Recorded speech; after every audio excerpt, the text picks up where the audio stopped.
Hoje você me vê assim, né? Empresária, tenho uma loja, tenho uma franquia, sou mentora e já tenho alunas. Mas eu era assim como você. Eu queria empreender na cozinha de casa, ter a minha independência financeira, mas eu tinha muito medo, eu não sabia como fazer isso. Até que eu recebi uma proposta de trabalhar por meio período e ganhar R$ 600. Era tudo que eu precisava para pagar, para continuar pagando a escola dos meus filhos. R$ 600 era o valor que eu precisava, mas não era o que eu queria de verdade, porque eu queria ter minha independência financeira, mas eu também queria ter tempo de qualidade com os meus filhos. Então, trabalhar meio período ia me privar de muitas coisas. Eu não ia conseguir levar eles na escola no horário que eu precisava, eu não ia conseguir buscar eles na escola, e se acontecesse alguma coisa e eles precisassem de mim, eu não estaria à disposição deles naquele momento. Então, eu comecei a pensar em produtos que eu pudesse vender e ajudar ali na renda de casa sem precisar sair. Foi quando eu pensei em fazer um pó solúvel para cappuccino. Comecei a fazer, fiz a receita, deu tudo certo. As pessoas começaram a comprar. Mas eu percebi que eu não ia vender pó para cappuccino todos os dias. Eu não ia conseguir vender, por exemplo, num dia de muito calor. Era um produto muito sazonal e me limitava, né? Igual, por exemplo, você fazer um ovo de Páscoa. É algo que você vai vender muito durante a Páscoa. Depois disso, o que vai garantir as suas vendas? Foi quando eu pensei em desenvolver um outro produto que combinasse com esse pó solúvel para cappuccino. E aí me veio em mente a fazer cookies, porque não tinha ninguém que fazia na minha cidade. Era um produto que eu achava aparentemente fácil olhando as receitas da internet, já que eu não tinha dom para confeitaria. E aí foi quando eu comecei os testes. Aí me veio a surpresa. Cookie não era tão fácil assim, se não tivesse a receita certa e o modo de fazer correto. E aí a minha primeira fornada foi decepcionante. Meu cookie ficou todo esparramado, ficou duro, o recheio não derreteu, mas mesmo assim eu vendi. Eu vendi por R$ 3,50, mas eu vendi. Porque eu não tinha muito dinheiro para reinvestir. Então eu vendia bem baratinho para com esse dinheiro das vendas eu comprar mais ingredientes e sempre tentando desenvolver uma receita melhor. Eu não desisti de chegar na receita dos meus sonhos, que o cookie ficaria crocante por fora, macio por dentro, que o recheio esparramasse a cada mordida. E aí eu cheguei a pedir ajuda para pessoas, né, que trabalhavam com confeitaria, pedi ajuda para minha mãe, para me ajudar a desenvolver. Eu falei, mãe, não é possível que nós não vamos conseguir fazer uma receita de cookies. Parece tão simples, vendo na internet, vendo vídeo. Eu quero um cookie desse jeito. Passamos o domingo todo testando receitas e mesmo assim o cookie não saiu do jeito que eu queria. Mas não desisti, continuei tentando. Só que eu tinha medo, né, de pedir às vezes mais dinheiro para o meu marido, de ter que pedir dinheiro emprestado para alguém, porque eu já tinha quebrado uma vez. Então eu tinha aquele medo do que as pessoas iam pensar. Eu já tinha quebrado uma loja de sapato, eu já tinha começado a postar sobre maternidade no meu Instagram e tinha parado. Eu tinha medo de ser aquela pessoa taxada, de começar tudo e não terminar nada. Sabe aquela pessoa que começa um monte de coisas, mas não termina nada? Então eu tinha muito medo das pessoas pensarem isso de mim. E aí eu precisava, né, comprar matéria-prima para fazer esses cookies, para fazer esses testes, para chegar na receita ideal. Então o que eu fazia? Eu vendia mais barato os meus cookies que não saíam tão bons, pegava esse dinheiro e ia no mercado, comprava mais um pouquinho. Tinha dia que eu chegava aí 1, 2, 3 vezes no mercado buscar a matéria-prima para fazer as minhas receitas de cookies. E na busca da receita ideal, eu não confiava ainda na qualidade do meu produto. Eu tinha vergonha de oferecer, mas mesmo assim eu vendia, porque eu tinha uma necessidade, eu tinha um objetivo muito maior. Eu me achava ruim para venda, sabe aquela mentalidade? Falou assim, não, eu não sou boa para venda. Eu tinha isso, porque eu sempre fui muito tímida. Na escola eu sempre era aquela, a mais tímida, que não tomava iniciativa das coisas. Então eu me caracterizava como alguém que fosse ruim para as vendas. Como eu falei para vocês, eu já tinha sido dona de loja, já tinha tentado ser blogueira de maternidade, não tinha dado certo. Eu achava que vender era algo ruim. Eu não entendia que a venda, na verdade, a venda é ajudar. Eu entendia que a venda era como se eu estivesse ali precisando de ajuda, me humilhando, ou como se as pessoas fossem sentir pena de mim, sabe? Então eu não enxergava a venda como ela realmente é.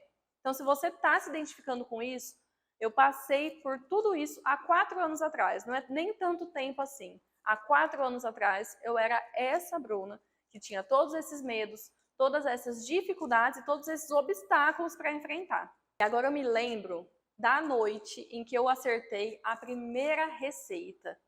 Foi à noite, porque era o tempo que eu tinha para desenvolver as minhas receitas e para tentar, né, fazer os testes. Meus filhos dormiam, meu marido dormia, e era onde eu ia para a cozinha, colocar a mão na massa e ir em busca do meu objetivo. E eu me lembro até hoje, claramente, à noite, já era mais de meia-noite, eu acertei a receita. No que eu cortei o cookie, eu percebi que ele estava do jeitinho que eu queria. Eu corri acordar o meu marido, falei, eu acertei. Ele nem sabia o que estava acontecendo direito, mas ele sabia que eu ficava até tarde já fazendo as receitas, né? Ele já levantou também, veio experimentar e naquele dia eu tinha certeza que eu tinha encontrado o cookie perfeito. Mas eu ainda tinha insegurança, eu não me achava boa para o mercado de confeitaria. Eu sempre achava que o que as outras pessoas estavam fazendo era muito melhor do que o que eu fazia. E aí eu comecei a sentir a segurança necessária quando eu comecei a receber os primeiros feedbacks, quando as primeiras clientes começaram a elogiar o meu produto, a comprar novamente, porque eu falo, né, a primeira compra é muito fácil de ser feita.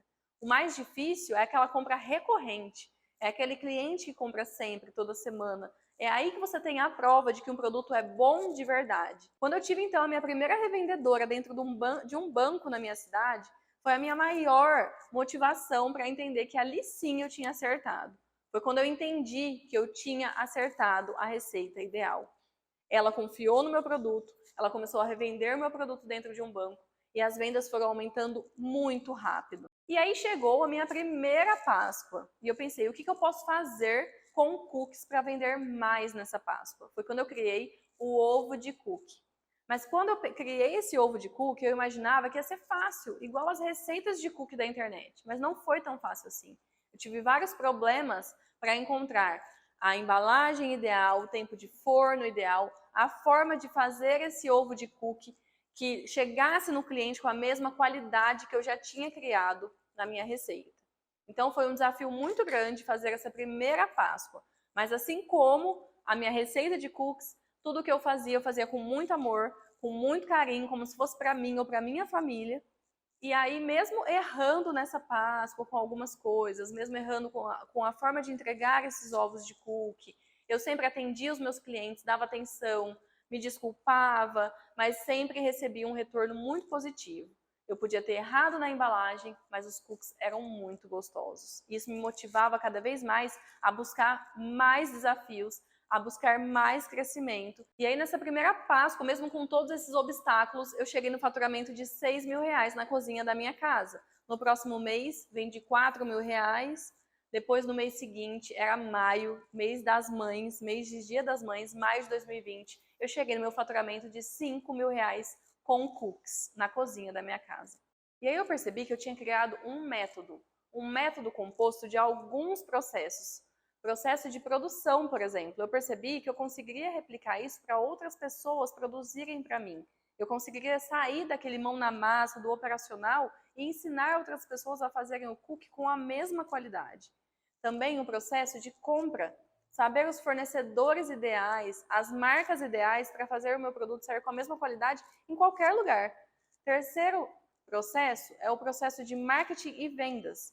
Conseguir estabelecer o que eu fiz, qual foi o passo a passo que eu fiz para alcançar um sucesso tão grande. Como que eu atendi os meus clientes, como que eu consigo replicar isso para as pessoas. E o quarto processo é um processo de gestão. Não adianta nada saber a receita, saber os fornecedores adequados, saber vender e não saber precificar o seu produto de forma correta, saber a viabilidade daquele negócio, quanto você precisa vender para alcançar os seus objetivos e para alcançar até o seu resultado financeiro. E aí eu percebi que com esses processos eu poderia trabalhar menos e ganhar mais, ou seja, eu teria aumento de produtividade. E a razão para eu divulgar esse método, eu fui muito criticada por passar a minha receita. As pessoas falavam, como você vai fazer isso? Você vai criar concorrência para você mesmo. Mas eu acredito que o empreendedorismo é o maior projeto social que existe. Através do empreendedorismo, eu consigo gerar empregos, eu consigo contribuir através de imposto. E esses impostos, né, são revertidos aí para a sociedade. Então, o empreendedor, ele traz valor para a sociedade. E a minha missão hoje como empreendedora é contribuir. Seja na minha loja lá na Home Cooks, proporcionando para os meus clientes momentos especiais, seja como mentora das minhas alunas, fazendo com que elas tenham ferramentas para transformarem as suas vidas, assim como transformei a minha através dos cookies.